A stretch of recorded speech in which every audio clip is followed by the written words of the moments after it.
Ju përshëndes të gjithëve. Kemi munguar në këtë podcast për mbi një muaj, sepse unë, Klodi dhe të tjerë prej nesh që e zhvillonim këtë bashkëbisedim, kemi qenë fund e krye të angazhuar në fushatën e lëvizjes bashkë. Gjithsesi, fushata mbaroi me sukseset dhe problemet e veta. Edhe sot unë kam ndruar rolet me Klodin, i cili për mbi një vit më ka pyetur mua në këtë podcast, dhe dua që unë t'jem nxitësi këtij bashkëbisedimi, sepse Klodi ka pas një përvojë shumë të pasur në terren, në gjithë punën përgatitore që kemi bërë në fushat, në trokitje derë, në komunikimin me qindra qytetarë, në mos me mijëra qytetarë. Kështu që sot më tepër do ta pyes unë Klodin se Klodi mua.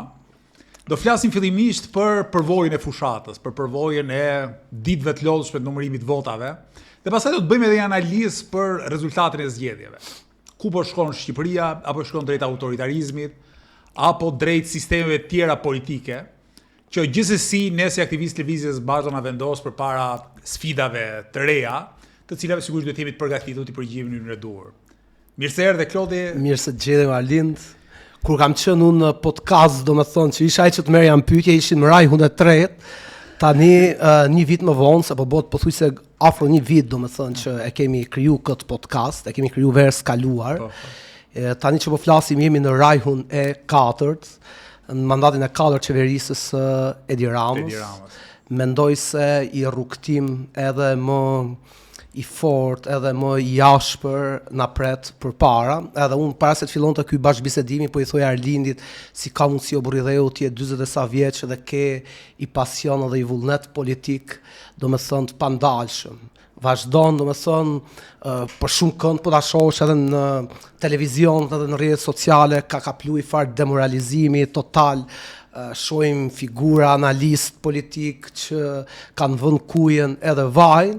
Ndërsa ty në fillim të mandatit 4, të këtë qeverisë, së autoritarizmit, të Edi Ramës, të shoh se je shumë i karikuar, Arlind, shumë i gatshëm për të folur, edhe vepruar. Shiko, ti e di më mirë se unë që pasioni për drejtësi shoqërore është pasioni më i madh, gati dehës nganjëherë.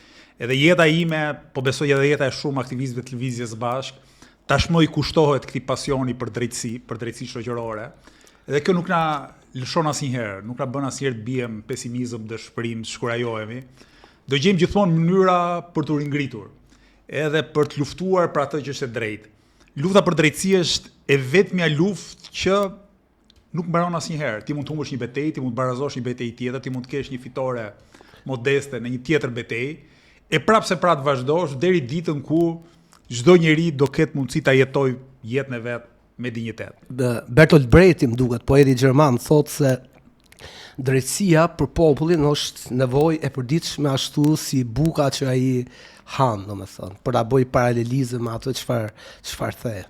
E vërtetë është kjo, nga pamja simbolike, po edhe nga pamja më materiale, pa drejtësi shoqërore, nuk ekzistojnë kushtet që buka e përditshme të jetë e sigurt, të jetë cilësore, edhe jeta e njeriu të jetë e përmbushur. Prandaj ne sa të jetojmë, besoj, do të luftojmë për drejtësi shoqërore, në mënyrë që çdo kush të ketë mundësinë të hajë bukën e tij rehat, të realizojë pasionet e tij, dëshirat e veta, sigurisht në sinkron, harmoni me të tjerët, sepse fatkeqësisht në shoqërinë tonë duket sikur ngre krye ndonjëherë ideologjia që rëndësi ka që unë të jem mirë pa le të përmbyset edhe bota. Sigurisht kjo është një ideologji disfatiste, një ideologji shpërbërëse e marrëdhënieve sociale, sepse njeriu mund të jetë i lumtur vetëm bashkë me të tjerët. Tani, me që jemi në rolet përmbysura, do ta nis unë me pyetjet për ty. Ti ke qenë një nga aktivistët më të palodhur në fushatën tonë. Ke shkuar derë më derë në grup me aktivistë tjerë, mos gaboj shpeshherë ke qenë me shokun tonë edhe pedagogun Ervin Goci, duke trokitur në përdyer. Në thuaj diçka nga kjo përvojë. Nga bisedimi me, ku diun, qindra mbase më shumë qytetarë Tiranës, duke i rënë derës. Është i përvojë jashtëzakonshme, Arlind, është i praktik politike të cilën arrim ta bëjmë vetëm ne aktivistët e lëvizjes bashkë, prej saj kanë heqë dorë, si për shaka edhe dëshmitarët e Jovaj, që deri para sa kohë shkonin dhe trokisnin derë më derë. Dhe na kanë prit jashtëzakonisht shumë mirë në fillimin e fushatës, se kam pak siklet, me thënë drejtën, sepse do i far guximit të madh, do i far besimit të madh tek koncepti bashkëqytetar, di koncepti i cili është harruar tashmë, koncepti i fqinit, i çonit bashkëqytetar, bashkombas, njerëz të cilët ndajnë fat të përbashkët, por pritja ka qenë e jashtëzakonshme, ose si far ekskursioni, nëse për shembull në shekullin 19, në shekullin 20 janë këto rrëfimet e këtyre udhëtarëve tuaj që kalojnë edhe tregojnë për hapësirat në cilin jeton populli shqiptar. Besoj se shkuarja der është një përvojë e tillë, është një përvojë ku ti kupton shumë çka që fshihet pas fasadave, shumë çka që fshihet pas lagjeve me 2500 euro 2000 euro metri katror, dhe sheh se si jetojnë njerëzit. Madje shkuarja der si aktivist na ka ftilluar edhe ca dhunti për ta parashikuar se kush është ai që banon pas derës. Për shembull, nëse janë dyert anash të zgaravitura, tregon se ka fëmijë. Nëse ka i lug për këpucët, tregon se aty jetojnë pensionistë. Nëse ka lule edhe zbukurim, tentativë për ta zbukuruar korridorin e errët para fabrikatit, aty jeton një amvis e papunë ose një grua e cila ka dalë në pension. Kemi qenë edhe në lagje që konsiderohen si lagje luksoze të Tiranës, dhe kemi arritur për me pasë si jo shumë larg qendrës, në këto fasadat, njerëz që janë robëruar jetë për të blej i apartament i cili do t'i kategorizonte ata në mënyrë imediate në këtë shtresën e mesme ose në shtresën e mesme të lartë, tregon se në fakt ata janë punëtorë dhe jetojnë keq, edhe i pjesë të madhe të mundi tyre shkon për ta shlyer kredinë asaj shtëpie në një qytet ku ata janë thjesht si kalimtar, domethënë një qytet i cili nuk ju përket. Në cilat lagje ke shkuar ti?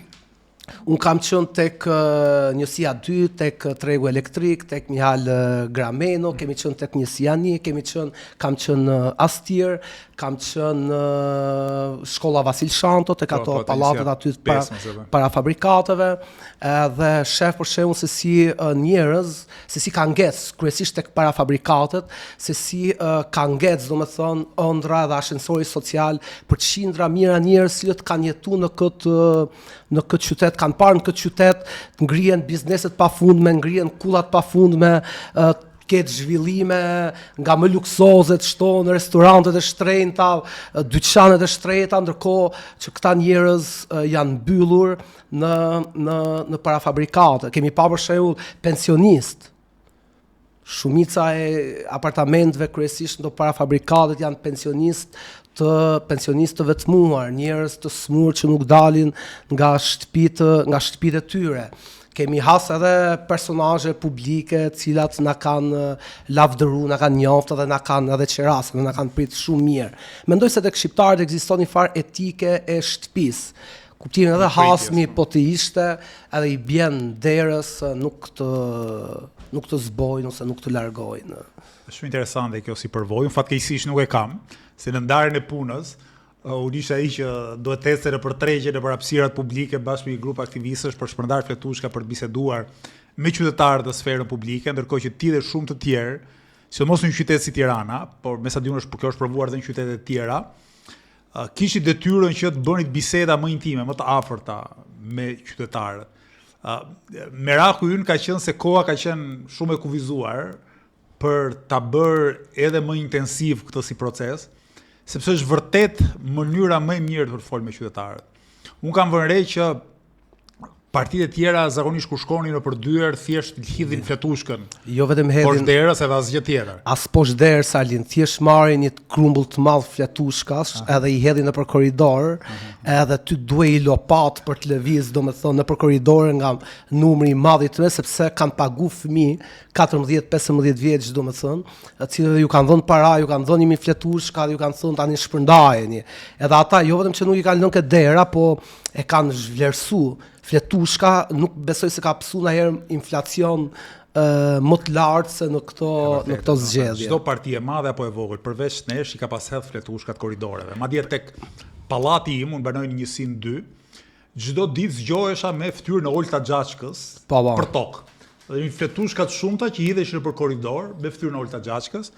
Dhe unë sigurisht që edhe për një minimum etike mundohesha që mos i shkelja në fytyrë, pavarësisht se bëhet fjalë për një personazh funde kryet korruptuar. Mirë, po gjithsesi nuk është njerëzore domethënë që ti vësh këmbën në fytyrë qoftë në fotografi dikujt tjetër. Pastaj mendova, për këta njerëz që paguajnë fëmijë apo adoleshent për t'i hedhur fletushkat rrugëve, nuk e mendojnë këtë gjë që ai banori, përveç se do të dihet i bezdisur, nga ky, le të themi, nga kjo bërje pise mjedisit përbashkët, do t'i shkel në fytyrë praktikisht. Ata me këto fletushka ata nuk kanë qëllim realisht që të bindin dikë. Se po ti shohësh fletushkat e tyre janë fletushka me mece, janë fletushka me fytyrë të bukur, pa parull madje, as parull të përgjithshme partijake, as parull personale, pa premtime elektorale, ishte thjesht fytyra e bukur nga ana tjetër numri te kutia ku ata qytetari duhet të hidhte atë kryqin e vet. Edhe këto kanë qenë fletushka vetëm për ta nxjerrë për t'ja u bo fytyrën e tyre, për t'ja u imponu njerëzve në mënyrë patologjike. Edhe drejtësh për shembull tek Teftatashko, tek Hoxha Tasin, tek Pazari i Ri, aty rreth rrotull njësisë 2 nuk kaloje dot se dilte fytyra e Xhaçkës kudo që ta hidhje shikimin. Sa kanë arrit deri aty, sa kanë bërë edhe kështu. Revista, gazeta, ku dëgjuarin duhet të jenë prej shumë pyje, edhe duhet të harxhu shumë letër kot në këto zgjedhje. Po edhe për kandidatë që pastaj kur ti sheh në votimet e hapura, kanë marrë 100 vota dhe mund të kenë shpërndarë 100.000 fletushka. Njerëz që kanë hedhur para pafund, një zot e di ku i kanë gjetur, mbase i kanë personale, mbase i sponsorizojnë personazhet botës në tokës kriminale apo të oligarkisë, po sa shumë para harxhohet në këtë fushatë. Gjithsesi do flasim edhe për financimin e fushatës. Po unë do të pyes kemi qenë edhe me biçikletë. E di. Po do të pyes çik për procesin e numërimit të votave. Ti ke qenë tek njësia 2 në fillim të paktën. Po. Si ka qenë procesi, domethënë, si aty ishin këto marrëdhëniet midis vëzhguesve, numëruesve me njëri tjetrin, lodhja, tensioni, tentativa për të përvërtesuar vota. Si ke parë këtë si proces? Ishte hera e dytë që unë kam qenë si vëzhgues tek njësia 2 tek shkolla Hoxha Tasin, ku numërohen kryesisht votat e njësisë 2. Edhe si gjithmonë nuk ka pas shumë probleme, ka nisë në mënyrë të rregullt. Ama më bënin shumë habi edhe shumë përshtypje Arlind që shumica dorëmuese njerëzve aty ishin nga partia socialiste, opozita nuk po dukej askund, paktën as me ngritje zëri, vetëm që kemi kontestuar dhe jemi vënë mbrojtje të votës, realisht votave tona, po edhe votave gjitha partive tjera që kemi qenë aty si gardian, edhe për të cilën duhet na falenderojnë, domethënë se kemi arrit paktën me forcat tona, pavarësisht se ne nuk marrim 500, 600, 700.000 vota, kemi arrit që të garantojmë edhe rregullshmërinë e procesit, sigurisht deri në momentin ku kemi pas edhe përplasje edhe incidente. Mu më kanë largu me polici nga vend numërimi i njësisë 2, për shkak se ata të pushtetit, numëruesit e pushtetit, duke treguar mungesë totale fisnikërie, sepse njeriu është fisnik në atë momentin kur edhe mund të jetë superior, mund të ketë më shumë vota, varet se si trajton tjerë të cilët janë aty. I cili bënte gjeste, vinte gishtin tek katrori ynë, bërtiste edhe këndonte kur binte pesa dhe ulte zojnë ose nuk e përmendte fare kur binte dyshi, edhe numrat e tjerë, dhe unë thirra atë përgjegjësin aty që të vendoste rregull, të vendosi far etike, duke i shpjegu edhe intimidimin, koncepte si intimidimi edhe jo normaliteti i asaj situate, dhe se si ta kthente procesin në rregull, dhe në vend që kërkoja, domethënë gjej far mirëkuptimi nga ai, parë se si filloi të më bërtiste, të më hakarroj, unë po i thosha se procesi elektoral është procesi gjithë partive, gjithë qytetarëve, është i proces kombëtar, nuk është se jemi në zgjedhjet brenda partisë suaj, ata u nxenë edhe më shumë, pash tipa me si truproja, me trupa kështu, do me thonë që të vinin dorën qaf, ca tjerë që ishin pjesë së komisionit fillun duke bërtit edhe duke ngrit zërin, edhe kjo vjen besoj për shkak se ne kemi kontestuar disa herë disa paragullsi, madje dëgjuam edhe njerëz aty që ishin numrus edhe vëzhgues, jo na bezdisët, jo bë të bezdisshëm. Një moment kur më qëlloj që po mbroja dhe i votë të Partisë Demokratike dhe numrusi Partisë Demokratike që ishte i grua, më tha, unë jam veri Partisë Demokratike, qa problemi keti, do më thonë edhe nuk gjetën fare mbështetje nga ana e opozitës edhe pjesëmarrësve tjerë, vëzhguesve tjerë, numruesve tjerë të opozitës, aty u mblodhen, më përjashtun mu edhe 2 shok tjerë nga procesi, u fut policia, në nxori gjithve jashtë, pastaj një proces të stisur lejoi që të futeshin gjithë brenda përveç ne jashtë, që sigurisht aty pastaj kur këmgullën pak për mos më u largu, na sollën edhe policë që fillun duke na shtyr dhe duke na nxjerr nga qendra e numrimit. Sigurisht ne i zëvendësum direkt, shkuan shok të tjerë të akredituar aty, edhe e vërejtën procesin, ama është shumë e çuditshme. Ky ishte një nga incidentet, mund të themi, që ndodhen. Kemi qenë aty për rreth 2 ditë në numrimin e votave, dhe më bën habi se si edhe shteti lejon që të akreditohet lloj robi, domethënë, lloj njeriu, domethënë, lloj që të futen në qendrat e numrimit. Pa ajo që më ka bë habi ka qenë edhe gjatë ditës së votimit. Gjatë ditës votimit, unë shkova në qytetin time për të votuar, edhe parë se si kishte i pranit madhe automjetësh mëdhaja, njerëzish, domethënë, cilët s'kan lidhje as me politikën, as nuk janë antar, zyrtar të një partie politike, që rrinin sigurisht te dera e shkollës, që kushdo që tjetë ke dera e shkollës, thonë ti si qytetar një vend ku lirit nuk janë shumë të gjëra dhe shumë të mbrojtura, ndihen të intimiduara. Janë disa gjëra që duhet të ndryshojnë në procesin e votimit edhe të numrimit në Shqipëri. Pra, nga ajo që ti tregove, unë vrej 2 gjëra. E para, te qendrat e votimit ka një lloj arkitekture të frikës. Po. Që thot në hyrjet tyre rrin gjithë ditën e ditës persona që në dukje janë halabak, ose në dukje janë kriminal, ose komuniteti i njeh si njerëz që kanë bërë krime. Unë mbaj mend një diskutime me një vëzhgues të një partie tjetër, i cili më tregonte një video nga dita e votimit, dhe më thoshte, ja ky filani thotë që rrjedh gjithë ditën te dera, thotë ky para disa vitesh ka vrarë njërin. Edhe të gjithë e dinë që është vrasës. Nuk e di çka ka ndodhur, si ka dalë në liri e kështu me radhë. Mirë, po ky rri gjithë ditën tek dera e qendrës votimit. Dhe kjo bëhet me qëllim në mënyrë që njerëzit kur shkojnë të votojnë të krijohet psikoza e frikës. Thonë, ç'm duhet mua të votoj me vullnet lirë kur kush e di çfarë të gjen. Nuk është se ndodh ndonjë incident. Se po ndodh incident do të thotë që situata ka agravuar një hap më tutje. Krijohet një kontekst ku ti si qytetar, sidomos kur nuk je shumë i formuar, kur je dhe pa krasi, thon, ke frikë të thua ç'm duhet mua, mbase po votoj për partinë pushtet. E dyta, gjithë procesi administrimit zgjedhjeve është krye kaput i kontrolluar nga partitë. PS-ja në radhë parë që ka shumicën e numëruesve, vëzhguesve kështu me radhë, edhe PD-ja. Tani këta PS sidomos, përveç se janë në punës të administratës, që me hir dhe me pa hir i çojnë aty, ka raste ku janë edhe halabak, ose halabako në punës. Fytyra që, ku di unë, si ato filmat e dikurshëm, me personazhe negative, ku ti qen fytyrë she karakterin e tij. I mirë i keq i shëmtuar. Qen fytyrë she karakterin e tij. Dhe i vendosin kastile aty.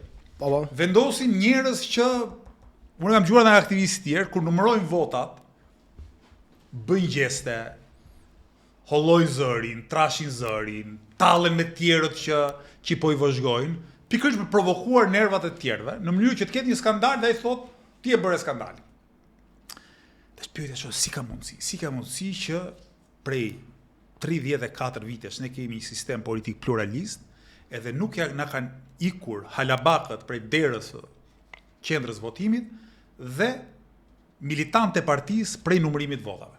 Si ka mundësi që ky shtet nuk krijon ca ligje dhe ca mekanizma ku përfaqësues shtetit ose të profesioneve të nderuara në ekonomi apo në shoqëri kanë për detyrë të administrojnë procesin zgjedhor.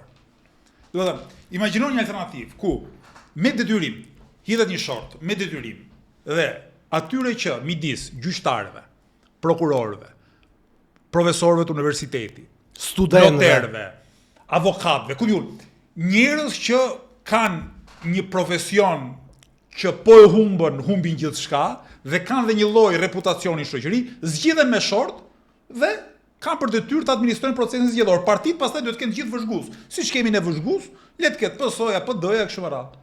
Dhe ai që është në punë i lartë i shtetit ose një profesionist i arrir, ai nuk bën dot palaçolloj që aq kollaj, sepse është reputacioni i tij në loj, është profesioni i tij në loj, është puna e tij në diskutim. Ne mbetemi tek pastaj ka dhe disa gonxot e partive të vjetra. Pastaj ka dhe disa fenomene të tjera, se kryesisht Shqipëria vërtet fillon pak për te Tiranës. Votimi familjar. Po. Shkojnë voto gjithë familja të i kuti votimi. Te një kështu kuti, do të thënë, jo dhomë e fshet, si te njëjta dhomë e fshet, futen 4 veta bashkë. Futen 4 veta, 5 veta bashkë, duke edhe aty komisionerët nuk i përmbahen fare ligjit edhe rregullave edhe domethënë procedurave. Ka shumë domethënë shfaqje të tjera, të cilët janë shfaqje skandaloze. Shef për shembull se si angazhon gjatë gjithë kohës në fushata këta që janë të fortët, janë në shtabe elektorale dhe duhet sigur fushata elektorale kthehet për gjatë një muaji në një skenar kështu si thosh parakriminal ose si film aksion, domethënë më shumë se sa një fushatë si sa i fushatë elektorale. Një nga elementet bazë demokracisë është ajo që quhet kalimi paqësor i pushtetit. Në Shqipëri, ne nuk e kemi dalë asnjëherë tamam kësaj gjëje. Sigurisht ka ndodhur një 2-3 herë kalimi i pushtetit paqësor, pa luftë, domethënë nga për shembull në 2005-ën edhe në 2013-ën. Mirë, po edhe aty ka qenë goxha i sforcuar, aty ka qenë me tentativa paraprake, dhune, kërcënimi e kështu me radhë. Nuk arritëm në 34 vjet të ndërtojmë një proces votimi ku qytetari shkon me bindje dhe veta, që është mirë informuar gjatë fushatës, ka krijuar opinionin e vet dhe shkon në qendrën e votimit, voton për kujt do qefi. Kemi një shtet të tërë, dhe këtu tani duhet dalë tek analiza e rezultatit zgjedhjeve, që vihet në funksion të një partie. Partia Socialiste të Shqipërisë. Nuk ka ngel në punë si shtetit në zyrë këto zgjedhje.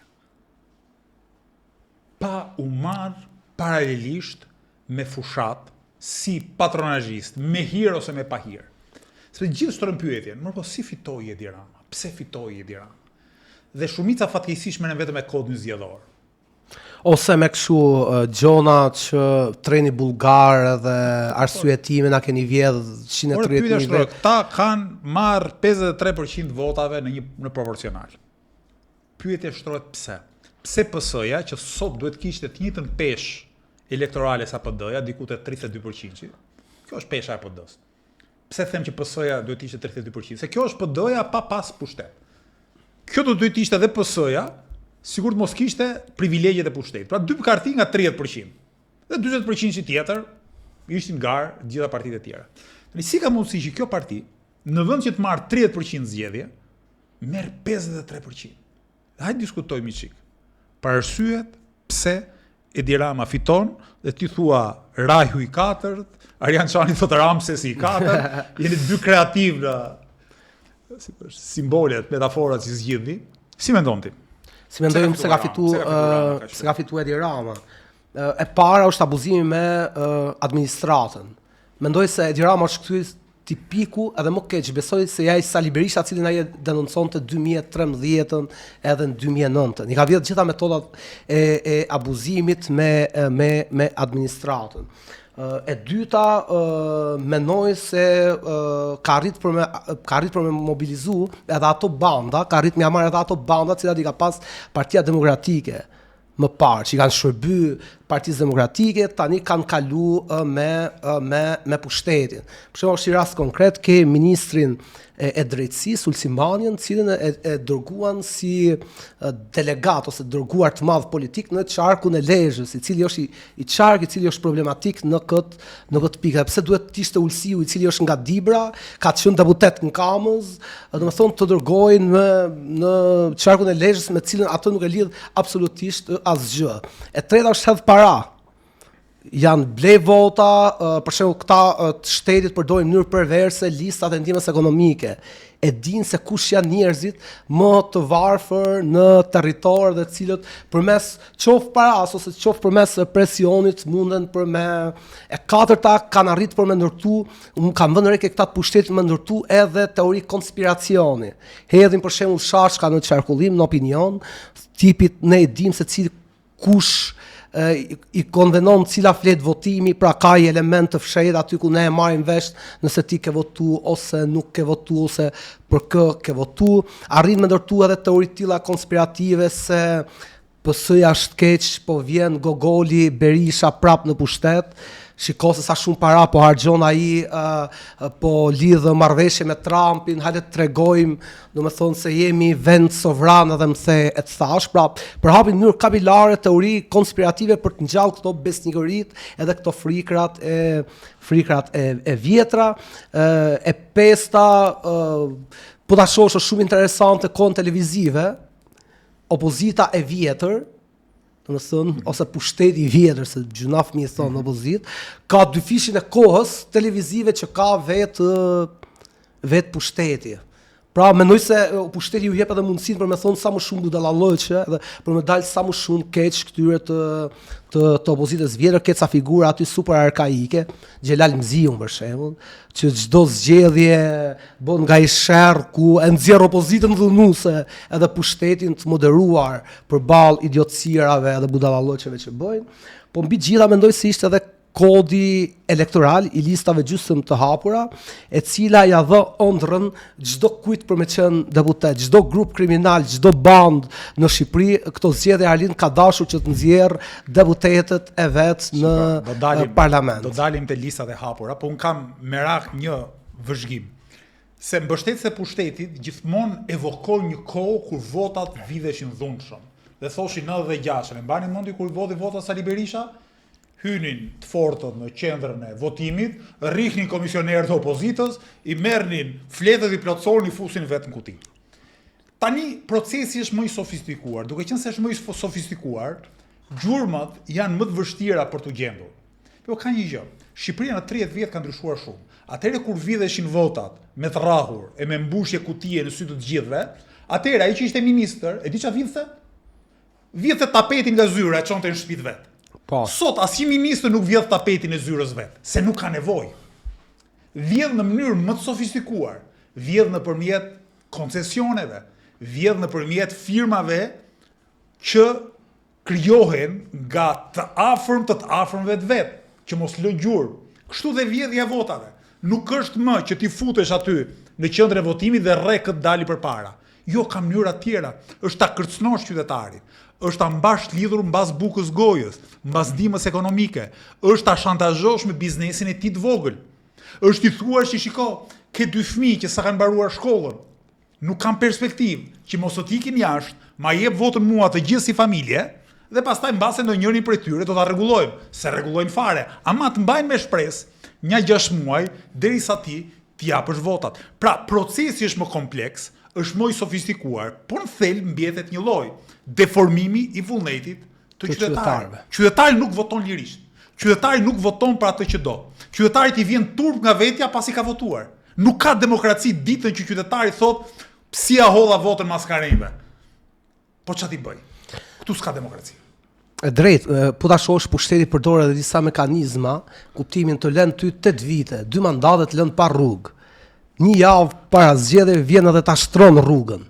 Edhe të vën në relat borxhi, kuptimin, ja unë ta shtrova rrugën, më në fund e përmbusha premtimin tuaj ndaj jush, ndërsa ju duhet të, për shembull në qytetin time, e kanë pas bërë qendrën shëndetësore, edhe e kanë majtë me muaj tërë pa hapur, vetëm që ta hapnin kur ta afroi koha e zgjedhjeve. Kanë ndërtu pallate në Durrës, në Vorë, në vende të tjera dhe nuk i kanë shpërndarë çelësat që vetëm ta afroi koha e zgjedhjeve. Pra i vejnë edhe njerëzit, një komunitet për shembull që mund të jetë shumë i revoltuar për mungesën e tij, domethënë të rrugës të ujit, presin derisa të afrohet dita e zgjedhjeve, dhe është interesante të shohësh, të ishe bë dhe i video ku e kisha evokuar se si rrugët kanë ngel rrugëve, duke ju referu edhe Edi Ramës. Ditën kur ti shkon për me votu, shef aty makineri duke shtruar asfalt, shef punëtorët e shtetit duke ly fasada, domethënë e shef shtetin, ndërkohë që ajo heshja elektorale është krejt kot, sepse zhurma e propagandës pushtetit edhe kur nuk flet është jashtëzakonisht shumë e madhe, domethënë. Nuk e di, jemi në rajun e 4, mendoj se këto kritikat, opozitarizmat e opozitës vjetër janë shumë të lodhshme, jo bindse, edhe i rrugë me shumë sfida në për të parë, Arlind. Rama, si shteti, ka përdorur më së miri edhe skemën e listave gjysmë të hapura, duke vendosur në territor njerëz pa pikë personaliteti politik, jo me sa duket thellësisht lidhur ose me krimin e organizuar, ose me administratën shtetërore. Do të marr 3 shembuj. Do nis nga ministri i Brendshëm. Një personazh pa pikën e njohjes politike, pa pikën e reputacionit politik, por në krye të një ministrie shumë fuqishme. Ka Shqipëria rreth 6.000 policë, am shumë. Dhe ky personazh del nga më të votuarit e Partisë Socialiste në Tiranë. Po të pyes një socialist thjesht, si quhet ministri i Brendshëm, do të thot Fatmir Xhafa për shkak. Do ja fus kot, domethënë do kujtohet për një ministër para 10 viteve. Zoja ket haberi fare kush është ky ministër.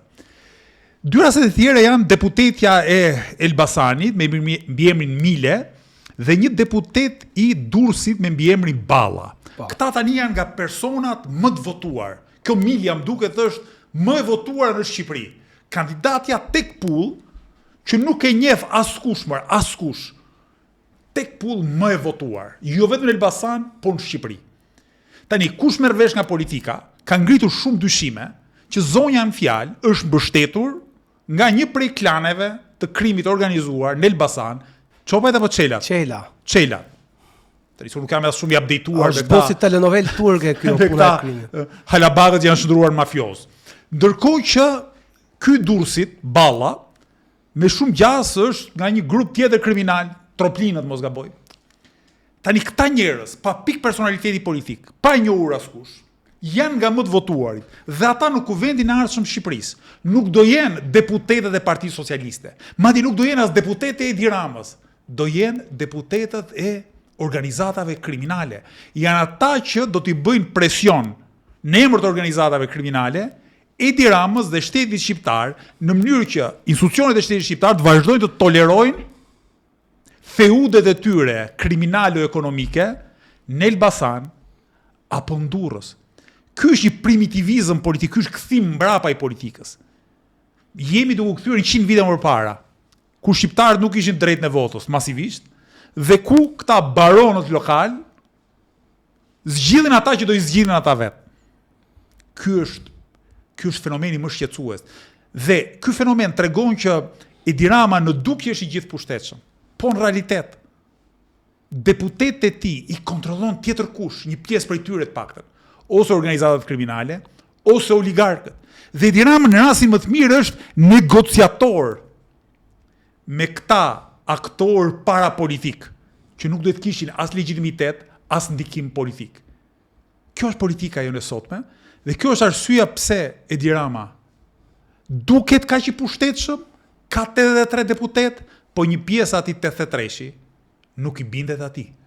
Or si i far duqeje, se edhe duqeja në Itali, Arlind Mussolini, ishte i far konsensusit që arritën këtë të forcat reakcionare edhe klasat sunduese në shoqërinë italiane, që nga mbretja, aristokracia, mafiozët lokal, industrialistët, bankierët edhe vendosën atë si njeriun e tyre konsensual, domethënë.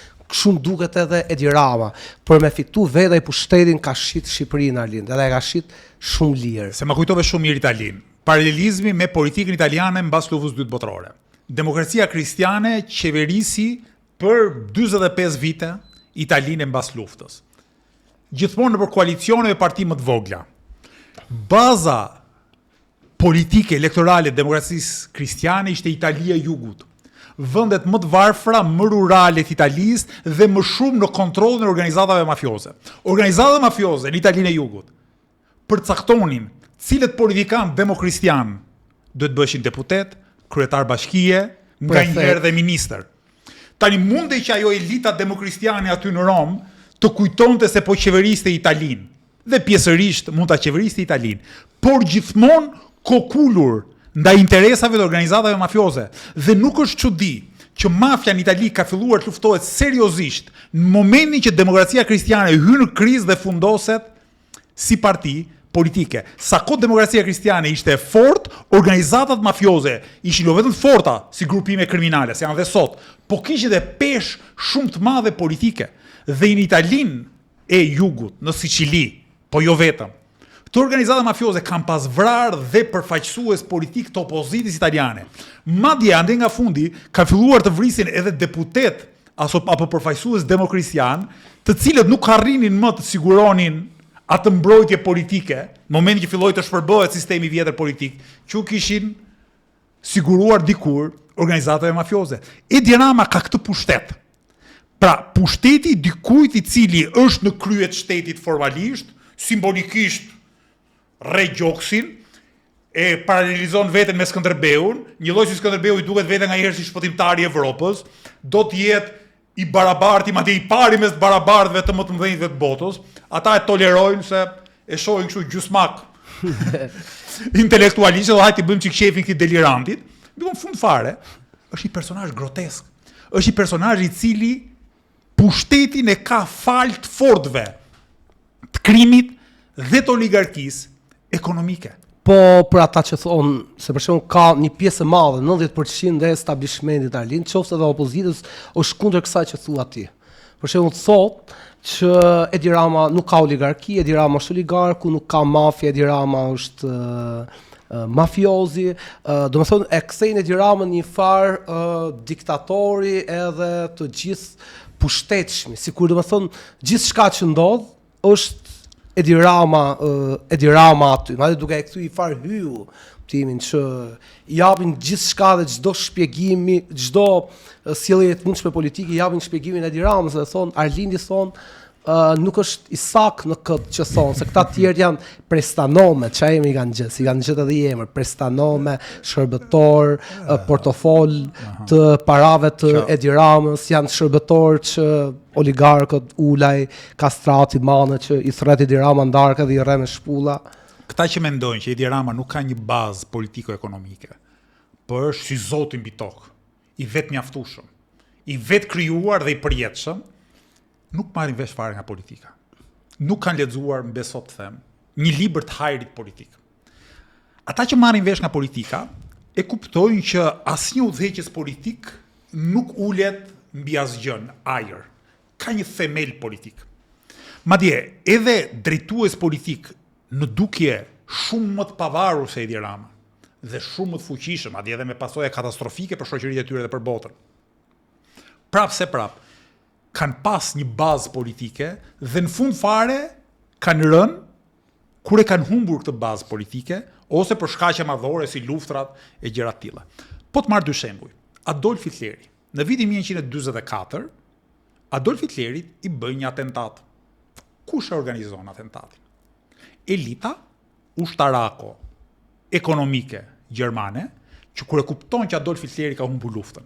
Pra, Adolf Hitleri nuk ishte më i dobishëm për ta për ekspansioni e shtetit gjerman dhe për mundësitë ekonomike të zgjeruar shtetit gjerman, duan ta heqin qafe për të bërë një pakt me aleatët perëndimor. Sigurisht dështojnë, pushkatohen një pjesë prej tyre, edhe Hitleri përmbyset pastaj nga lufta e dytë botërore, nga ushtrit aleate që mposhtin ushtrit gjermane edhe marrin fitojnë Gjermaninë. E dyta, Stalini. A është Stalini gjithë pushtetshëm? Po, në shumë aspekte është. Po, mos harro diçka. Stalini është produkt i një shtrese tre shoqërore që merr fuqi mbas revolucionit rus, që është burokracia. Burokracia administrative dhe politike. Kjo është arsye pse Stalini e fiton betejën me heroin e revolucionit, Trotskij. Pra si ka mundësi që 10 vite mbas revolucionit, Trotskij e humb betejën politike me Stalinin. Sepse Stalini ishte bërë përfaqësues i kësaj burokracie që kishte kapur shtetin sovjetik. Dhe që pavarësisht se ai pjesëve të caktuara të burokracisë u hap luftë, edhe i pushkaton për t'i rigjeneruar, nuk arrin deri në fund ta zotroj tërësisht burokracinë. Madje ka vepra historiografike që thonë nga fundi i jetës së tij, burokracia ndjen shqetësim se mos Stalini fillon një spastrim të ri dhe përpiqet të lëvizë dhe të ruaj pozitat e veta.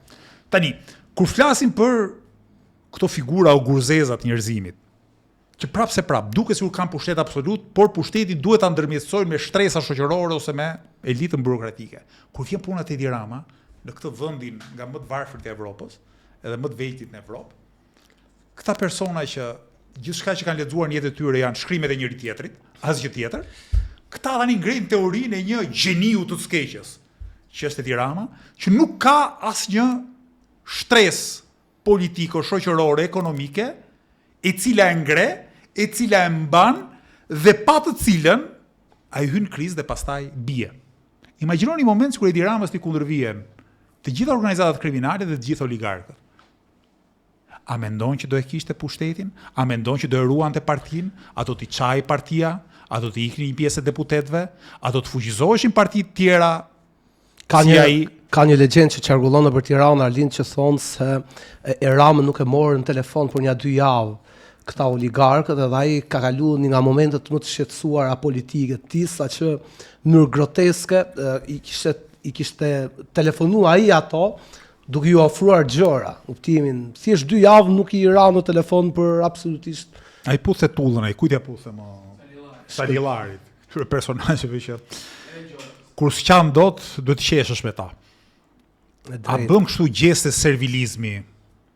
Po për shembull ka edhe pyetje të tjera që thonë si ka mundësi që populli shqiptar nuk reagoi fare, ç'a populli është ky, jena populli dobët, sepse po ta shohësh Edi Rama, ky ishte mori mandatin e 4 absolutisht pa si lloj programi, pa si lloj serioziteti, madje po ta shohësh në shesh kur prezantoi ekipin, ishte ul aty me kapele, me syze, si naj oficer që ka bë gru shteti, janë nga Afrika ose nga lindja, domethënë, e mesme, edhe ministret, zëvendës kryeministri, kryetarja e parlamentit, kërcenin dhe idhnin valle në shikimin e sert prej Bonapartit Edi Ramës, domethënë, si ka mundësi që mori mandatin e 4 tipi tepsia të ngjerja, sepse në një vend jo demokratik, pushteti riprodhon vetveten.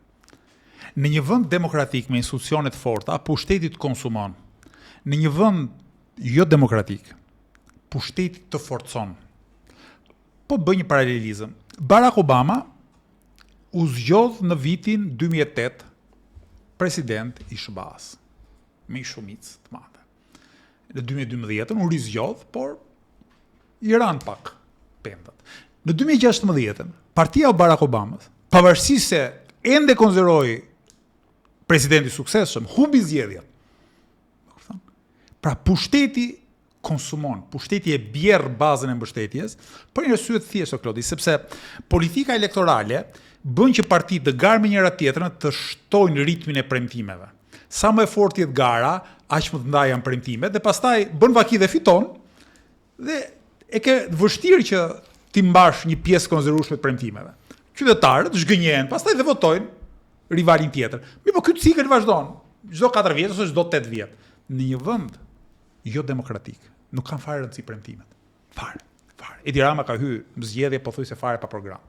Javët e fundit unë, me që tjerët pas kanë program, po bëj dhe unë ja 30 faqe, po i hedh aty me shkrim kështu të madh për të bërë sikur unë kam program. Ama Edi Rama ka pushtet, Edi Rama ka para, Edi Rama ka televizionet kryesore me vete. Dhe kësaj e riprodhon pushtetin e vet dhe bën që qytetarët ta votojnë pa e dashur. Ky është problemi i madh i këtij sistemi që kemi ne në Shqipëri. Qytetarët nuk votojnë atë që duan dhe votojnë atë që s'duan. Para 4 vjetësh, në mos gaboj, apo para 2 vjetësh, Edi Rama e përdorte shpesh argumenti që i drejtonte votuesve tradicional të PD-s. Ju thoshte, ju mund të vazhdoni ta keni shumë për zemër Sali Berishën. Mbajani thotë edhe portretin në murin e shtëpisë. Thjesht votën na jepni ne. Po. Pra kjo është hileja politike që mua më duhet vota juaj. Dhe votën do ua marr. Dikujt me kërcënim, dikujt duke premtuar diçka të paligjshme, dikujt duke premtuar diçka të ligjshme që ende nuk e ka marr, dikujt duke i dhënë legalizimi, dikujt tjetër duke i dhënë çelshat e shtëpisë mas shumë vite mbas tërmetit, që ju sot për nesër më jepni votën. Pavarësisht se para se të më jepni votën, më keni shar, pasi më keni dhënë votën. Jo vetëm keni shar mua, Edi Ramën në këtë rast, po edhe veten tuaj. Ky është problemi i madh i sistemit politik në Shqipëri. Kjo është arsyeja pse Lëvizja Bashk, mbi fjalë, nuk ka arrit maksimumin e potencialit vet politik. Pse ka pas një hendek të madh midis simpatisë që qytetarët kishin për ne, dhe votës që dhanë për ne.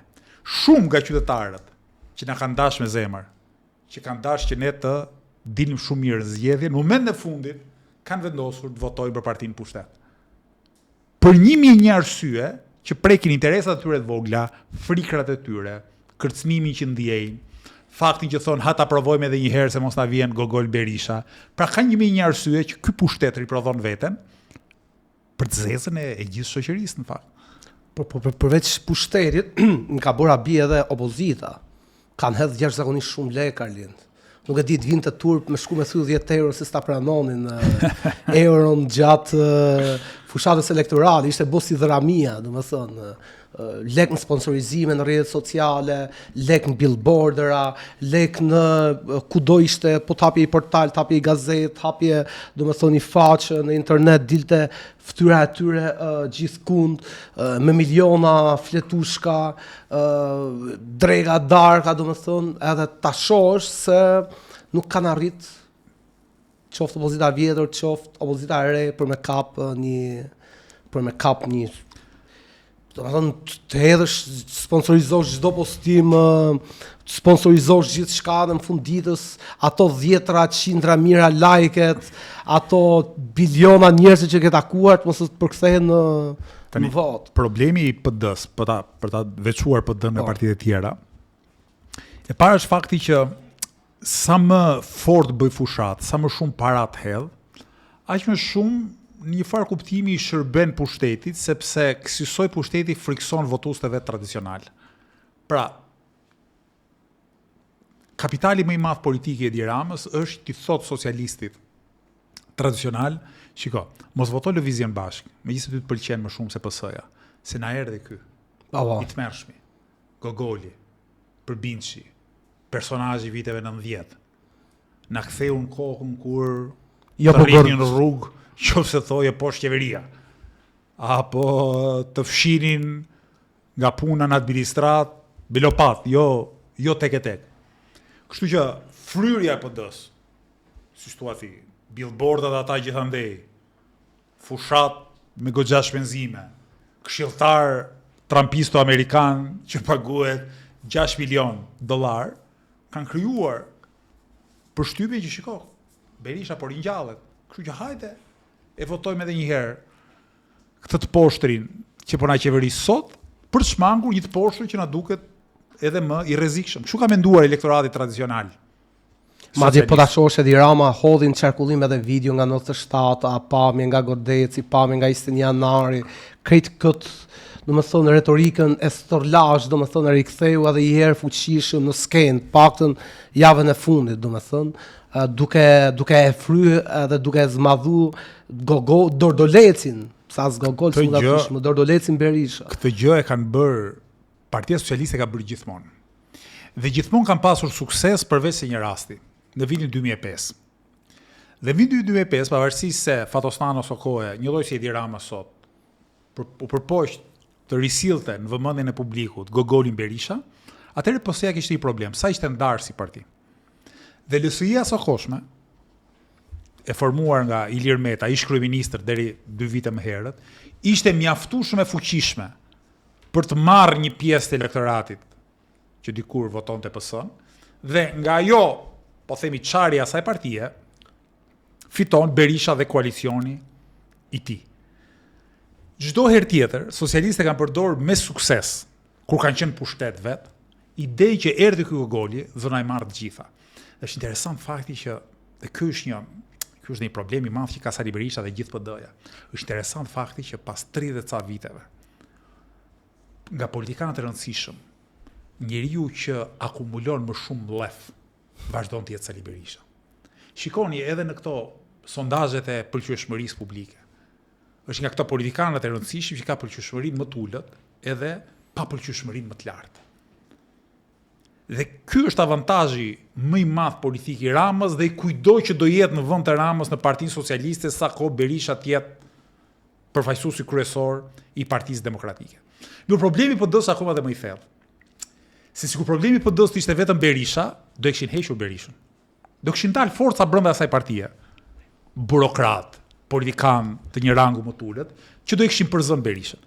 Pyetja shtrohet, si ka mundësi që kjo parti, pavarësisht humbjeve, kapet gjithnjë më fort pas liderit. Si ka mundësi që nuk del një njeri, një grup njerëzish brenda asaj partie, që të organizohen dhe ta përmbysin Berishën. Ose edhe kur ndodh, dështojnë në mënyrë spektakolare dhe masanej kthehen si qenë të rrahur po te Sali Berisha.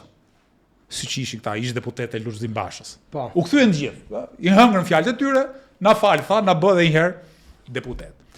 Dhe problemi i madh i PD-s, që s'ka për ta zgjidhur dot kurrë, dhe PD-ja prandaj është destinuar të vdesë si parti. Unë e them, mund të jetë thënie guximshme, po unë e them të gjë, është se me Sali Berishën ajo parti fundoset. Është duke u fundosur, zgjedhje mbas zgjedhjeve. Fundoset apo jo? Është 32% sa radhe, do jetë 27 radhës tjetër e kështu me radhë. Mirë, po pas Sali Berishën, unë besoj që fundoset dhe më shpejt. Sepse shpërbëhet në 500 fraksione që do hanë kokën e njëri tjetrit, edhe nga ajo parti do dalin 5-6 parti tjera. Hiqësohet politikisht. Dhe këtë gjë e kupton dhe elita drejtuese rreth e qark Berishës në PD. Prandaj dhe nuk e sfidojnë. Ka humbë zgjedhje në mënyrë spektakolare Sali Berisha. S'ka dal një deputet ti thot, ore mbaj çik përgjegjësia. Lere jep dorëheqjen si ja thot njëri, po mbaj çik përgjegjësi o burr. Edhe ky personazh i Korçës, si Ilir Vrenozi, po ta vesh re. Po. Edhe ai që domethënë është ky si zëri i PD-sit popullor, edhe ai matet thot Sali Berisha, po Mezia, si thua, Mezia përmend emrin. Më tepër e ka me mbështetësit rreth e qark Berishës se me Berishën vet. Sepse kjo është ajo që kanë kuptuar në PD, besoj të gjithë. Me Berishën humbim, pa Berishën vazhdojmë të humbim. Kjo është tragjedia e asaj partie që është krijuar dhe ndërtuar si parti e njeriu dhe do vdes si parti e njeriu. Prandaj nuk ka të ardhme si parti. Dhe prandaj është një proces dekompozimi dhe nga ky dekompozim kanë fituar dhe parti tjera që kanë dalë nga gjiri i PD-s dhe mund të kanë zgjedhur 2 deputet për shembull na. Ndërsa unë kam një teori, Arlin, që këta edhe për votat edhe për rezultatin që kanë duhet ndihen shumë të lumtur edhe shumë falënderues, sepse me marrë 500.000 vota nuk janë pak kur ti nuk e bë asgjë për këto 500.000 vota. 2 vitet e fundit po ta shohësh është fol vetëm për kodin zgjedhor, thonë se do futen në grevorie, se si mund futen kreshnikët e malësisë në grevorie, u grevorie është mjeti i fundit politik. Me më thonë mua për çfarë nëse vendosi ditë lëvizja bashkë, mu fut në grevorie, unë s'futem në grevorie. I parti politike e cila thot nuk merr përsipër që të organizohet, që ta përdorë mjetet që ka, burimet që ka, të transformohet, të shkojë dhe të punojë më shumë tek populli, po thotë do futen në grevorie edhe duke rrezikuar që ta marrin edhe për 2 vite të ardhshme peng çdo diskutim këtë skenën politike me çështje votash, jo kodi i ri, jo kodi i vjetër edhe duke mos artikuluar absolutisht asnjë lloj çështje. Po ta shohësh Sali Berisha thonte minimumin jetik, cilin e ka përmend për herë të fundit 1993-shin dhe e rikthyem në skenë pas 20 vitesh, i projektit i cili sot flet në sirtarët e kuvendit dhe kishte propozim të parë, ndërsa Edi Rama çështjen e pensioneve, çose mund të themi ajo retorika e tij programatike jashtë tallavas, është folë për pensionet, se vetëm mund t'i shpëtoj skemën e pensioneve, kena bo reformë radikale në pensione, më the, thash kanë marrë retorikën tonë për të shprehur. Edhe këta po e fusin vendin, e shoh për natë në këto emisionet e shumta, se këtu hidhet jashtëzakonisht shumë lek për propagandë, për propagandë emisione. Në Shqipëri ke 70 emisione politike çdo natë, Arlid, 500 podcaste, 1200 portale, e po ta shohësh ta flasin vetëm çështje jurisdiksioni, votash, sistemi, kodi i ri, kodi i vjetër, kodi që duam, ndërkohë që jetojmë një shoqëri e cila përditën më pak, po ka më pak konsum, ka më pak kursime, ka më pak punë, ka më pak shëndetësi, më pak shkollë, më pak ekonomi, më pak gjithçka, domethënë. E vërtet, po. Do të jenë shumë valendëruar, janë shumë 500.000 vota, e kuptoj, janë jashtëzakonisht shumë. Dakor, po, historia ka inercinë e vet. Që thot, ata nuk kanë vajt nga 0 te 500.000, ata kanë vajt nga 800.000, 700.000, 600.000, 500.000, se kështu bjen partit. Hiq në një katastrofë të madhe social-ekonomike, partit nuk është se bien shpejt, nuk është se bie përgjysmohet numri votuesve të një partie brenda një viti.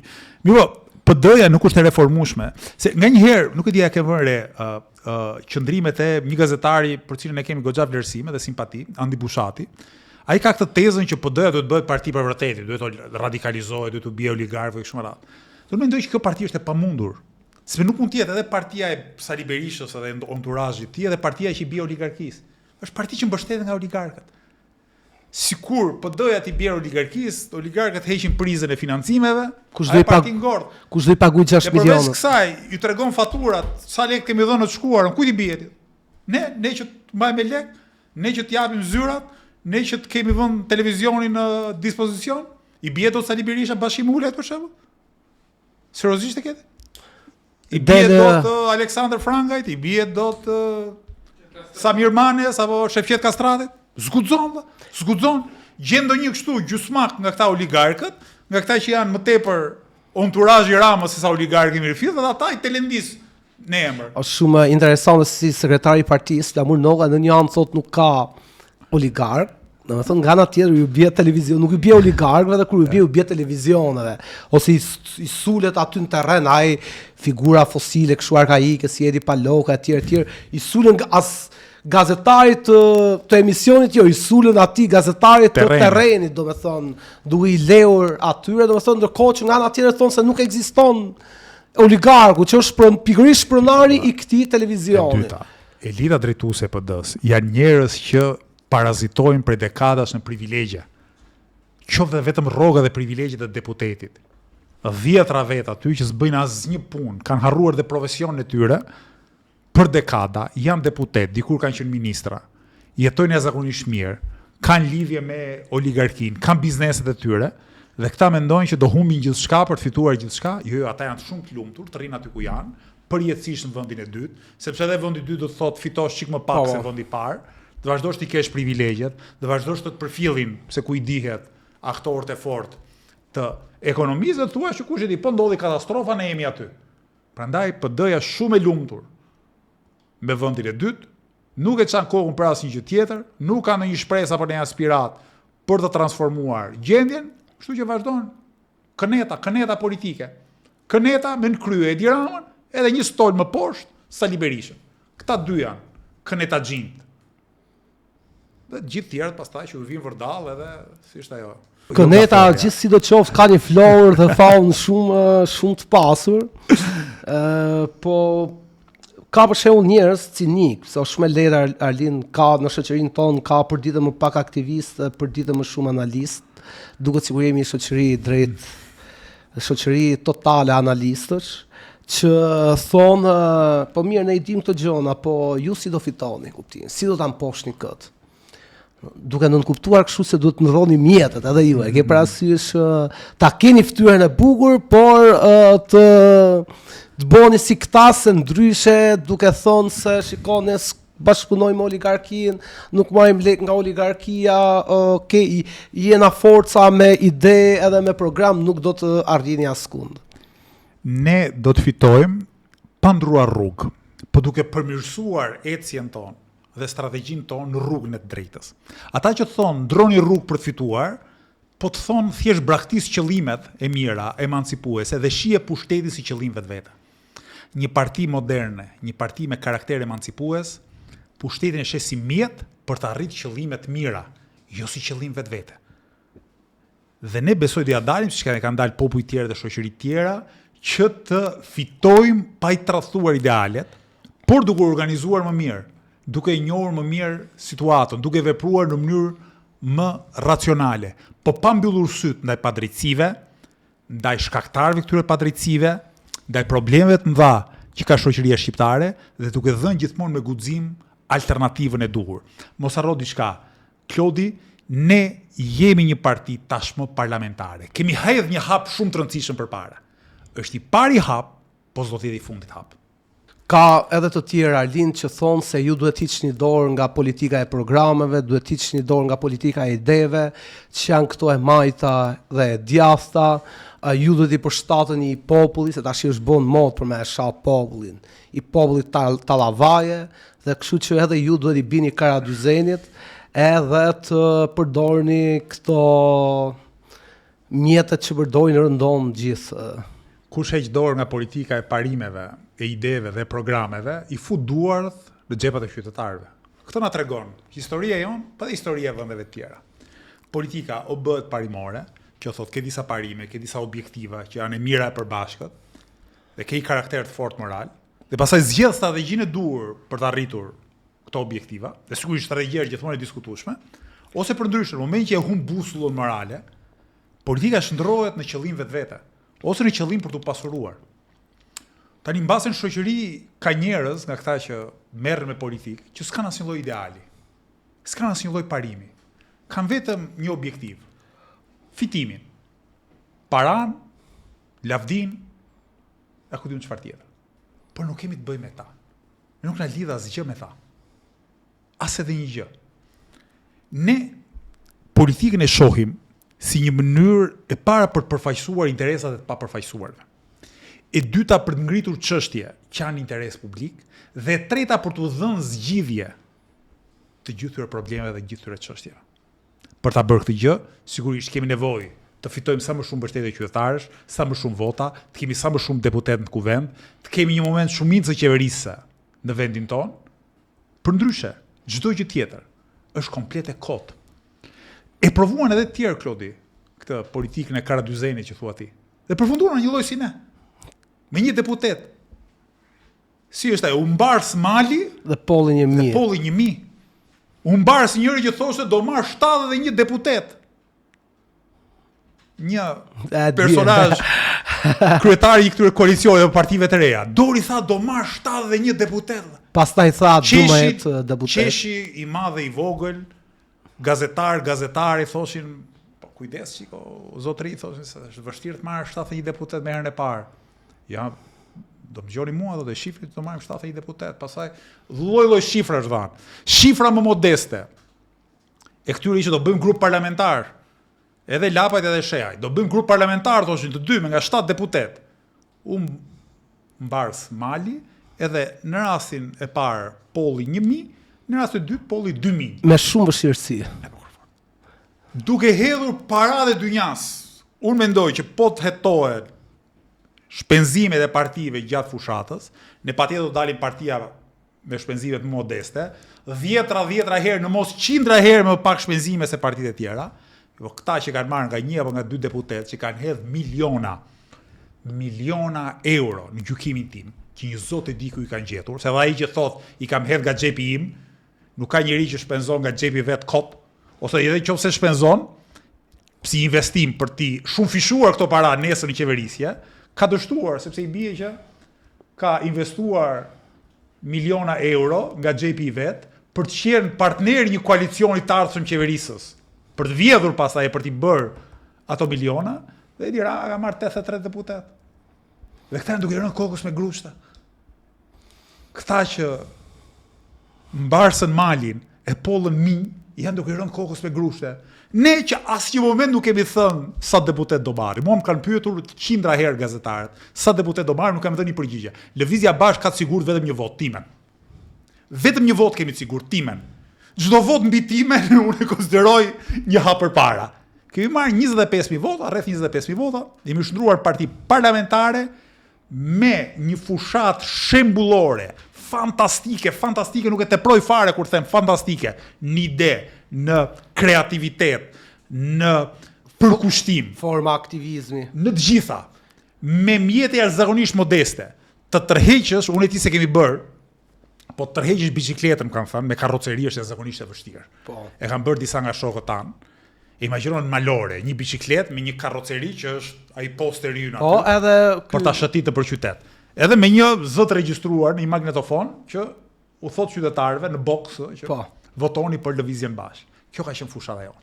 Në vend billboardave çarçaf të shkruar me dorë të lirë, nga bislimi mos gaboj, të varura në mbikalimet e autostradave. edhe duke shku që në 6 mëngjesit në tregje, lagje, rrugë, qytete tjera si Durrësi, Gjirokastra, Arlind, vende tjera ka kena pas fushat, derë, do me thënë. Unë në Tiranë kam vazhduar me metodën e bërjes fushat me autobus. E kisha qef që edhe në për qytete tjera të shkonim me autobuset e linjës, jo na shkonte shumë gjatë, na hante shumë kohë. Po. Që të shkoja deri në Vlorë me autobuset, kthesh me autobus. Ka edhe njerëz. Por në Tiranë e kemi bërë me autobus dhe edhe në autobus nuk është thjesht çështja e modestisë, por është çështja ti hyn në autobus dhe flet me njerëz, nuk izolohesh në makinë. Kjo e kam pas si vërejtje. Për shembull, kam takuar 2-3 njerëz që më kanë thonë pse duhet më tregu se jeni duke ecë me autobus, pse duhet më tregu se na u prish makina, ju duhet dukeni më kështu më të kollarisur për t'i dhënë më shumë siguri njerëzve, një faj pse nuk një nga arsyet pse nuk keni marrë edhe më shumë voda ka qenë pikërisht se nuk keni tregu kështu luks, në kuptimin luks politik, edhe duhet të rriteni, në kuptimin duhet të merrni formën e një partie klasike, tradicionale nga këto që kemi pa sot, që ta kombinoni pastaj me këtë ndershmërinë tuaj që ta arrini edhe më shumë. Mangësia jon nuk ka qenë thjeshtësia, nuk ka qenë e vërteta. Pse në të vërtetën kemi treguar. Kur na u prish makina, u prish vërtet makina. Thjesht kemi bërë pak humor në kushtet e vështirësisë. Si thon, u bëm se i prifti që kërcente nga Belaja. Na zuri Belaja në mes rrugës, tani hajde bëjmë pak humor me ta. Ne, sikur të mos bënim këtë që kemi bërë, do ishim shuar nga faqja e dheut, Klodi. Se me kaq miliona sa në hedhë fushat, me këtë përbindësh politik që është partia në pushtet, me rivalit e vetë që shpensojnë para sa tjenë partia në pushtet, ne do ishim fshirë nga faqja e dheut. Ne do kishim marrë 2.000 vota, jo 25.000 vota. Ne ja kemi dalë në luftën e të gjithëve kundër të gjithëve, ku çdo kush përveç nes ka qenë ujë ke shkuar ujkut, ja kemi dalë të shndrohemi në parti parlamentare. Sigurisht, historia nuk bëhet me sikur. Pra nuk e kthejmë dot kohën mbrapsh, ta bëjmë fushatën ndryshe dhe pastaj thoshim si do dilnim. Para unë mendoj se veçantia na ka bërë të kemi sukses dhe ky sukses që tashmë jemi parti parlamentare do na jap krah, do t'u jap besim edhe qytetarëve të tjerë për të na mbështetur. Pastaj, ata që thonë bëuni parti klasike, shpenzoni para, silluni kështu e po ashtu, atë shtrojmë fal, po ku gjenden para? Se qofse ti nuk merr autobusin, po merr një vargan me makinë shtrenjta, ato makina kushtojnë. Kujt ja marrim ato lek? Atyre që kanë vjedhur popullin, oligarkëve, organizatave kriminale, pra të bëjmë edhe ne parti oligarkësh? Të më kapin edhe mua oligarkët për veshi, siç kapin këta sharlatanat, edhe karagjozët e partive të tjera? Të kapin edhe ty, të kapin edhe Kristianit, të kapin edhe Retin, të kapin edhe Mirelën? Jo, nes na kap kush, kjo është forca jonë. Po ta vesh re, Klodi, kundërshtarët tanë politik, ata të vërtetë, ata që merren me politikë serioze, ndoshta janë keqbërës, kanë shumë respekt për ne. Kanë shumë respekt, sepse thonë si ka mundësi që ju ja keni dalë në këto kushte. Takova njërin, tha, kam qenë dikur, tha, në një post lartë shtetëror ekzekutiv, nga 20 ca vite më parë me PS-n. Nuk e njihja me thënë drejtën, po pastaj e kontrollova si emër dhe ishte e vërtetë. Edhe më përgëzonte, tha, sa keni idenë sa mirë keni dalë zgjedhje. Unë i thash, po mirë, se ne ndoshta prisim edhe një çik më mirë. Jo, tha, se unë nuk e besoja, tha, që me fushat aq modeste, pa qenë as media, as kund tjetër, ju doja dilnit të hynin në parlament. Ka dështuar Ben Blush që i ka pas të gjitha mediat me vete. Ka pas platformën parlamentare, ka pas paratë e dynjas, ka pas biznesmen që e mbështesnin. Mbas zgjedhjeve është bërë drejtori ekzekutiv i Top Channelit, më kupton? Ka dështuar elektoralisht. Ne ja kemi dalë, Klodi. Ne ja kemi dalë.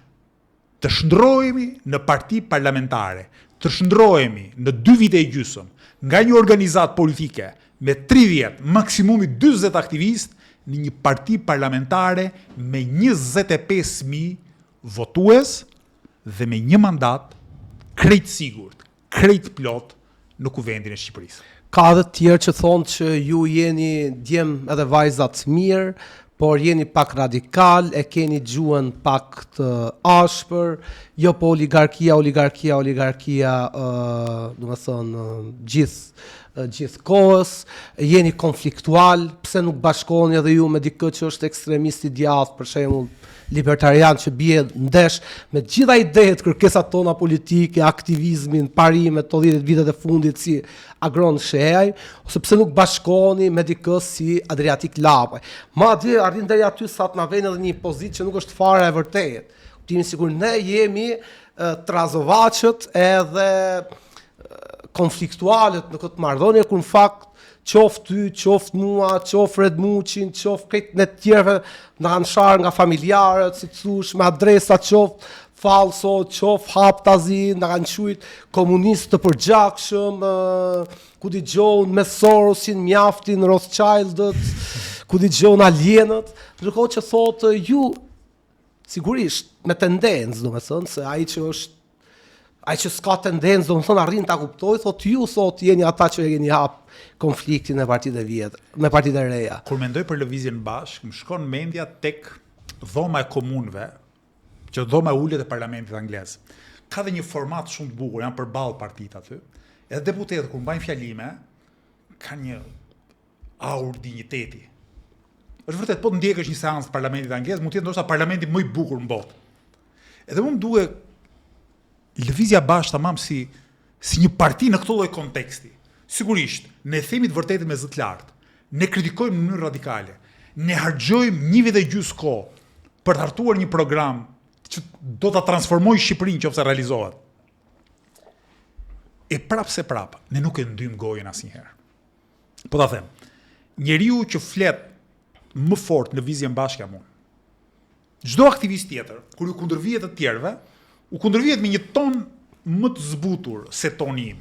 E prapë, unë askujt asnjëherë nuk i kam përmendur as gruan, as kalamajt, as vllajin, as motrën, as jam tallë me familjet e tyre, as jam tallë me pamjen e tyre. Ndërkohë që të gjithë rivalët tanë politik me fytyrën e tyre dhe me fytyrën e paftyrëve në rrjetet sociale të tyre kanë shpifur për familjet tona. Kanë shpifur për ty personalisht. Ka dalë një nga personazhet e partisë së kujto Kristian, të Endri Shabanit, dhe ka thënë që Klodi Lega është grabitës, arrestuar si grabitës. Në Prenjas. Edhe dilte që ai Klodi Lega, dhe Klodi Lega janë mund të kenë 5 vjet në Shqipëri, me emrin Klodi Lega, ishte ja 15 vjet më i madh se ty në moshë, e sigurisht nuk ishte ti. Ka dalë me fytyrë i Biri Botës. E kupton? Kanë dalë të tjerë, kanë shpifur për familjen e Red Muçit, e kanë nxjerr teatrin e Red Muçit oligark, një sipërmarrës ndershëm që ka 10 vjet që nuk merret më me sipërmarrjen e ndërtimit. E kanë nxjerr oligark për burr. Këto çfarë maskaralloku. Edhe njerëz me fytyrët e tyre kanë dalë kanë thënë që është oligark.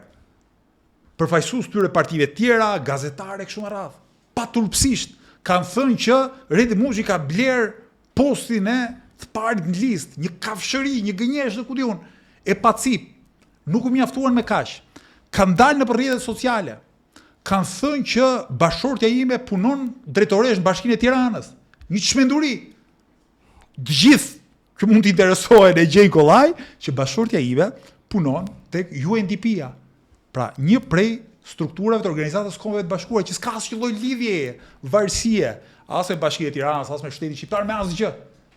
Kanë dalë kanë thënë dhe kjo ka qenë dhe qesharakja, që vllai im, bashkëaktivisti ynë, Elvisi, është drejtor në kazino. Ai është teknik kompjuterash, klasë punëtore në kazino. Do nga ato punët që edhe po duan të heqin, gjeni punë më të mirë nesër.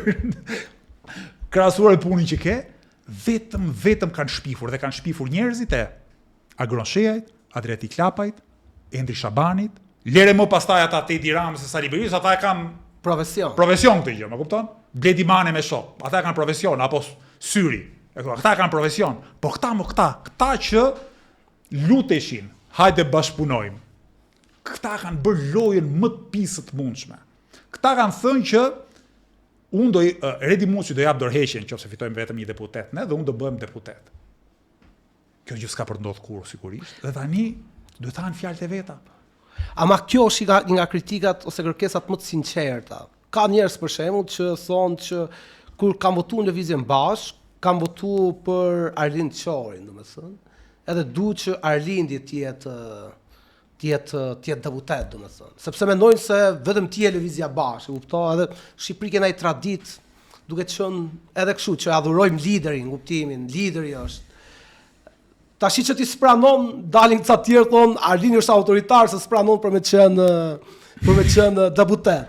Keram hallo plak, domethënë, po ishe i pari je autoritar se i pari, po je i dyti autoritar se je i dyti dhe s'refuzon me qenë i pari, domethënë. Rrethi Vicios ka qenë një film humoristik anglez, Jeta e Brianit, që hiqte një paralele midis këtij personazhi dhe jetës së Jezu Krishtit. Edhe ky ishte një njeri i shkret që e marrin gabimisht sikur të ishte Mesia. Edhe ky vendi u thoshte atyre njerëzve, "Or nuk jam Mesia", u thoshte. Edhe del njëri thotë vetë Mesia mund të thotë që nuk është Mesia duke qenë vërtet. Është aq modest sa që thotë nuk jam Mesia. Po atë çfarë thoshte? Thoshte jam Mesia, do e merrni për Mesin. Thoshte si jam Mesia, prapë do e merrni për Mesin. Kështu që ky është i problem në perceptim. Gjithsesi, unë dua t'i siguroj ata që kanë me dashamirësi këtë shqetësim që e parë njëherë Redi Muçi ka për të qenë një deputet i jashtëzakonshëm në Kuvendin e Shqipërisë, edhe s'do ja ndjeni fare mungesën time në parlament. Mua dhe Arlindin do na keni para për parlamentit. Ne aty do jemi duke mbajtur fjalime para popullit, duke ka një dallim të madh midis fjalimit në parlament dhe fjalimit jashtë. Aty më mirë se jemi me popullin, nuk kemi me këtë çbër sa aty brenda. Kështu që e dyta, që është po aq e rëndësishme. Ore njerëzit e rritur lidhen për gjuhë. Në momenti që ti e mban një qendrim publik, nuk kthehesh mbrapa, mos është karagjosllëk, është infantilizëm, është papjekuri, që ti të thuash, unë do e bëj, apo s'do e bëj diçka, dhe pastaj del thua, do pyes kuresinë, do vendos kuresia. Shumë për të qeshur. Është shumë për të qeshur që ajo që më atribuonte mua 1-2 muaj më parë Endri Shabani, pa që unë do e haja fjalën, gjasme në emër të kryesisë, tani i del ai kolegu i vet, bashkëpunëtori i vet, bashkaleati i vet, Adriatik Klapa i thotë tani do pyes kryesinë. E kam dhënë fjalën që do jap dorëheqjen si deputet, po morë vetëm një deputet, por do pyes kryesinë. Në hall të madh janë hall të madh sepse ai po mbajti fjalën hum partinë. Po s'mbajti fjalën edhe ai pak reputacion që ka i shkon për lum, edhe mandati deputetit i shkon njërit që si thua, aty e ka dorën qafë, si thua ti, dhe dorën tjetër me thikën nga mbrapa. Po. Interesant, është interesant. Po kjo është politika pa principe. Kjo është politika ku të gjithë duan t'ia fusin të gjithëve. Kjo është politika ku ti nuk ke shok. Ke vetëm ortak. Dhe me ortakët sot e ke mirë, nesër e ke keq. Sot puthesh, nesër përshtyhesh. Ne jemi në politikën ku ti ke shok, ke shoqe. Ke njerëz që ndan idealet, ke njerëz për cilët sakrifikojnë dhe të cilët sakrifikojnë për ty. Ke njerëz që vërtet thua më mirë shoku se unë. Nuk e kuptojnë burr, këta nuk e kuptojnë këtë lloj politike. Këta ustallarët e kësaj politikës ndyrë të vjetër nuk e kuptojnë. Prandaj pastaj nxjerrin edhe teori konspirative. Domethënë, ore një Delengji nuk e kupton që unë e mendoj vërtet që më mirë Redi, Jani, ti, Mirela, deputet se sa unë vet. Nuk e, është jashtë horizontit ti intelektual, mendor. Nuk ka mundësi, thot, do ketë ndonjë arsye e çuditshme aty. Edhe prandaj del ai edhe thotë që, shiko, Redi Muçi e ka bler mandatin e deputetit. Pra, nuk është vetëm dashakeqësi, nuk është vetëm ligësi. Është edhe mungesë e horizontit politik. Është, do të thënë, kur ti je pa karakter, nuk e përfituron dot se kanë politik njerëz me karakter. Thua nuk ka mundësi, por thjesht janë pa karakter si unë, thjesht kamuflohen më mirë. Kjo është impotenca e tyre intelektuale, politike, edhe karakteriale. Prandaj na bëjnë pis. Nganjëherë na bëjnë pis edhe pa pas qëllim për të na bërë pis. E kupton? Sepse thjesht nuk radari i tyre i pervertuar politik nuk e kap dot frymën dhe logjikën e lëvizjes bashkë. Prandaj ju dukemi allasoj atyre dhe prandaj njerëzit na duan dhe na respektojnë. Na duan dhe na respektojnë 20 fishi i atyre që na kanë votuar, 30 fishi i atyre që na kanë votuar. Dhe kjo është një bazë e mirë për të ardhmen tonë. Pavarësisht se për arsye shumë komplekse, gjithë kjo simpati nuk është përkthyer në votë. Ama ne jemi në rrugën e drejtë, ne jemi në rrugën e të drejtës dhe nuk do i dëgjojmë. Ne do të dëgjojmë gjithkënd që bën kritikë dashamirëse dhe kërkojnë që Lëvizja Bashkë të përmirësojë veten e vet, por nuk do i dëgjojmë ato sirenat e Odises që thonë hidhu tani këtu se të pret parajsa në ujë, e ti të mbytesh pasaj si të gjitha partitë eksperimentale që kanë lindur të vdekura në Shqipërinë e dekadave të fundit. Besoj se do ta mbyllim tash. Unë jam gati flasë 2 orë tjera, por gjithsesi i tham gjërat kryesore të kësaj fushate. Kemi takime, domethënë, pavarësisht se për shumë kënd e kanë mbyll tezgën elektorale, se jemi një muaj pas zgjedhjeve, ne vazhdojmë në takime me njerëzit, takime me antarë, duke bë biseda të shtruara, duke takuar kudo ku ai është. Edhe këtë verë, se tash fillon edhe sezoni i plazhit Arlind, ne të dy do ta keni në rrjetet sociale, në podcaste bashkë me shumë shok, miq, dashamirë, antar, simpatizant, që do vinë tek podcasti ynë për ta kthy faqen e Lëvizjes Bashkë një farë dritareje ku gjithkush oshilir të thotë gjithçka. Podcasti ynë nuk do ndaloj gjatë gjithë verës, do jemi këtu. Edhe nëse bëjmë plazh, do bëjmë pak ditë. I sigurojmë ndjekësit tanë, dashamirësit tanë që do të jemi, do të flasim, do të bisedojmë për politikën, vetëm për politikën, për artin, për kulturën, për idet. Do kemi dhe të ftuar tjerë, njerëz shquar, jo dhe aq shquar. Pra ma njerëz që kanë gjëra për të thënë. Do jemi duke bë protesta në mbrojtjet në ndonjë lulishte ose Po, nëse do na zhvatin këto gjërat e fundit që na kanë mbetur, patjetër do jemi ballë protesta. Gati se në korrik ngushtë ne na keni këtu, edhe mendoj që këtë podcast ta mbyllim një falënderim për Kristianin, i cili është pas kamerave, por që është poaq edhe në mos më i domosdoshëm se në të dy. Është ideator, regjizor, kameraman, gazetar, producent, në partinë tonë, montazhier, çfarë duhet ti domethënë? Partinë tonë jemi gjithçka, domethënë, nuk e kemi të specializuar punën. Mirë. Gjithë vjerat edhe mirë takofshim herën tjetër.